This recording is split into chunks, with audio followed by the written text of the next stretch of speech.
আসসালামু আলাইকুম ওরহমতুল্লাহি ওবরকাতুহু। আজকে কাপড়ের ব্যবসার কিছু সিক্রেট বিষয় আসে আপনাদের সাথে শেয়ার করব। কাপড়ের ব্যবসার মধ্যে বিভিন্ন গ্রেডের কাপড় থাকে, মালামাল থাকে। যেমন আপনি এই এক গ্রেডের মাল যেগুলো আমাদের বাংলাদেশ কারখানা থেকে তৈরি হয়, থ্রি পিস, তারপর হচ্ছে বিভিন্ন ওড়না, গজ কাপড়, আরও ইত্যাদি, জামা কাপড়, এগুলো দিয়ে ব্যবসা করে তেমন একটা লাভ হয়, কম হয় আর কি। তবে যদি 50% লাভ করতে চান অথবা 50% সাথে বেশি লাভ করতে চান, সেহেতু অন্য মাল বেছে নিতে হবে। এইসব যেগুলো আমাদের এই বাংলাদেশ গার্মেন্টস থেকে তৈরি হয়, এ গ্রেডের মালগুলো, যেগুলো কোয়ালিটি 100% ওকে।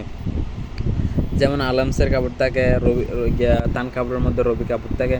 এই ধরনের ব্র্যান্ডের যেগুলো থাকে, এগুলোতে খুবই লাভ কম করা যায়। যেমন আরএফএল কোম্পানিতে যেভাবে তাদের প্রোডাক্টে লাভ কম করা যায়, সেম হচ্ছে এরকম ব্র্যান্ডের কোম্পানিগুলোতে লাভ খুবই সীমিত থাকে, মানে তেমন একটা লাভ করা যায় নাই বললে চলে। তো আপনি যদি কাপড়ের ব্যবসায় মনে করেন রিসাইক্লিং করে আপনার 10-20 হাজার 15,000 টাকাকে এক বছরের মধ্যে 4.5 লাখ 5 লাখ টাকা পুঁজির মধ্যে নিয়ে যেতে চান, তাহলে সেটা সম্ভব কেবল হচ্ছে হুঁশিয়ারি মাল এবং হচ্ছে গ্রেডের মালের মাধ্যমে।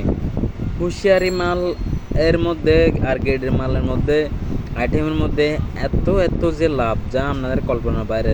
সেখানে আপনি যদি জিতে কিনতে পারেন, তাহলে দেখা যায় প্রায় দ্বিগুণ লাভ থাকে, দ্বিগুণ 3 গুণ এরকম লাভ থাকে।